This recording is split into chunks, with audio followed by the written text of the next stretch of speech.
رضا Baker تھے، وہاں پر شوکت ترین سے یہ کہا گیا کہ وہ اس امپورٹڈ حکومت کا ساتھ دیں IMF کے معاملات پر ان سے مناسب ڈیل لانے کے لیے، جس پر شوکت ترین نے انکار کر دیا۔ اب اس حوالے سے کچھ لوگوں نے اس طرح سے بھی رپورٹ کیا سوشل میڈیا کے اندر کہ شوکت ترین کو کہا گیا کہ وہ پاکستان تحریک انصاف کو چھوڑیں، عمران خان کو چھوڑیں اور نواز لیگ کا حصہ بنے، لیکن کیونکہ شوکت ترین نے اس قسم کی کوئی بات نہیں کی تھی تو ان کی جانب سے ایک ٹویٹ کیا گیا، اس کی تردید کی گئی کہ جناب ان کے حوالے سے ان خبروں میں صداقت نہیں ہے۔ پھر جناب بیان آتا ہے DJSPR کا اور اس کو جنگ گروپ اپنے طور پہ رپورٹ کرتا ہے۔ وہ بیان جناب کچھ اس قسم کا آتا ہے کہ جس میں یہ کہا جاتا ہے کہ جناب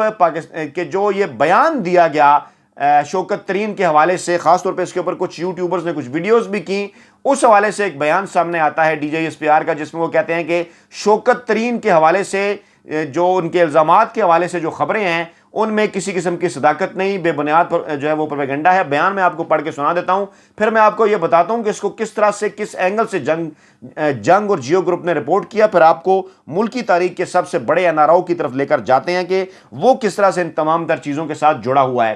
جناب ISPR کی جانب سے بیان آیا کہ سابق وزیر خزانہ شوکت ترین کے حوالے سے سوشل میڈیا پر لگائے جانے والے الزامات کی تردید کرتے ہیں، اور ISPR نے کہا کہ سابق وزیر خزانہ کے حوالے سے سوشل میڈیا پر لگائے گئے الزامات بے بنیاد جو ہے وہ پروپیگنڈا ہے اور ذاتی مفاد کے لیے ادارے اور قیادت پر الزامات اور جھوٹ بولنا قابل مذمت ہے۔ ISPR ملوث افراد کے خلاف قانونی کارروائی کا حق رکھتا ہے۔ اس حوالے سے شوکت ترین نے بھی ایک بیان میں کہا کہ اسٹیبلشمنٹ میں سے کسی نے مجھے عمران خان کو چھوڑ کر شہباز حکومت میں جانے کا نہیں کہا، میں اس کی تردید کرتا ہوں جو مجھ سے منسوب کی گئی۔ اب اس کو اس طرح سے رپورٹ کیا جنگ جیو گروپ نے کہ گویا شوکت ترین نے ساری بات کی تردید کر رہی ہے، یا یہ ساری بات ہی غلط تھی، آپ اس بات کو سمجھ لیجئے۔ شوکت ترین سے یہ نہیں کہا گیا کہ وہ عمران خان کو چھوڑیں، تحریک انصاف کو چھوڑیں اور نون لیگ کا حصہ بنیں، لیکن فوجی قیادت کی جانب سے بقول شوکت ترین کے اس پروگرام کے اندر اسٹیبلشمنٹ کی جانب سے انہیں یہ ضرور کہا گیا کہ آپ جو ہے وہ موجودہ امپورٹڈ حکومت کا IMF کے معاملے کے اوپر ساتھ دیں۔ تو یہ سمجھ لیں کہ اس حوالے سے ISPR کی کوئی تردید نہیں آئی،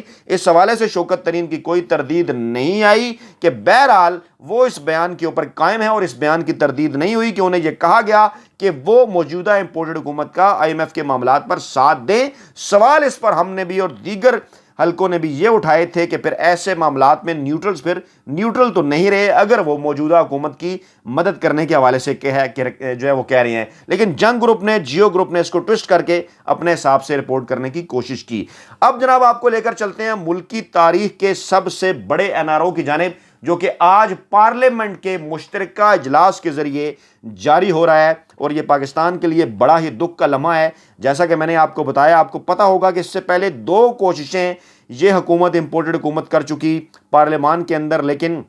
آگے سے عمران خان کے کھلاڑی ڈاکٹر عارف علوی، صدر عارف علوی جو بیٹھے ہوئے ہیں، انہوں نے وہ اس کے آگے چٹان کی طرح کھڑے ہوئے تھے اس NRO کے آگے، لیکن اب انہوں نے ایک ایسا طریقہ نکالا ہے کہ جس کے ذریعے ملکی تاریخ کا یہ بڑا NRO جاری ہونے والا ہے، جو کہ پاکستان کے لیے بڑا افسوسناک ہے۔ معاملہ جناب کچھ یوں ہے کہ آج پارلیمنٹ کا مشترکہ اجلاس شام کو 4 بجے ہونے جا رہا ہے پاکستان کے لحاظ سے، میں نے آج کہا کیونکہ 12 بجے کے بعد کا وقت ہے پاکستان میں۔ تو جناب معاملہ یہ ہے کہ مشترکہ اجلاس میں صدر مملکت کی جانب سے واپس کیے جانے والے الیکشن ایکٹ ترمیمی بل 2022 کو منظوری کے لیے پیش کیا جا رہا ہے، اور اس کے ساتھ ساتھ پارلیمنٹ کے اس مشترکہ اجلاس میں صدر مملکت کی جانب سے واپس کیے جانے والے نیب ترمیمی بل کو بھی پارلیمنٹ میں پیش کیا جائے گا۔ اب جناب یہ جو 4 بجے اجلاس ہو رہا ہے، اس سے ہوگا کیا؟ پہلے ان دونوں بل کو سمجھ لیجئے، جو کہ انتخابی اصلاحات کا بل ہے جناب، الیکشن ایکٹ ترمیم بل، اس کے ذریعے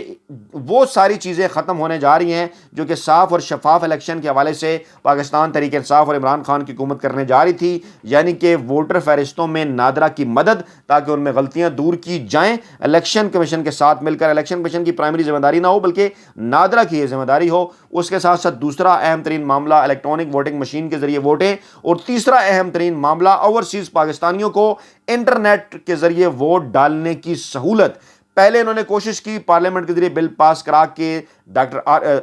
قومی اسمبلی میں بل پاس کرا کے ڈاکٹر عارف علوی نے واپس بھیج دیا۔ اب یہ اس کو پارلیمنٹ میں لے کر آ رہے ہیں، اور اس طرح سے اوورسیز پاکستانیوں سے یہ حق جو ہے وہ چھین لیا جائے گا، اور اس کے آئندہ آنے والے الیکشن میں کیا اثرات ہوں گے، یہ تمام تر باتیں آپ اچھی طرح سے جانتے اور سمجھتے ہیں۔ دوسرا معاملہ جناب کہ جتنے بھی چور ہیں، نیب کے جتنے بھی لوگوں کے اوپر کیسز چل رہے ہیں، جن میں سے 90% انہوں نے ہی بنائے، عمران خان نے نہیں بنائے، ان کو یک جنبش قلم جو ہے وہ قانون تبدیل کر کے ان کو ختم کیا جا رہا ہے۔ سپریم کورٹ ابھی جو نوٹس اس نے جو لیا ہوا ہے نیب اور ایف آئی اے کے حوالے سے، وہ اس صورت میں ہے کہ قانون موجود ہے کہ کیسز چلتے رہنے چاہیے۔ اب اگر پارلیمنٹ کے مشترکہ سیشن میں یہ اجلاس کے ذریعے یہ قانون تبدیل کر دیں گے، تمام تر سزائیں معاف، تمام تر کیسز ختم ہو جائیں گے، تو تمام جو چور اور لٹیرے ہیں وہ پاکستان میں دندناتے ہوئے پھریں گے۔ اور کیونکہ پارلیمنٹ سے یہ قانون پاس ہوا ہے تو اس کے بعد سپریم کورٹ بھی شاید اس معاملے کے اوپر کچھ بھی نہیں کر پائے گی۔ تو یہ ہے جناب پاکستان کی ملکی تاریخ کا سب سے بڑا این آر او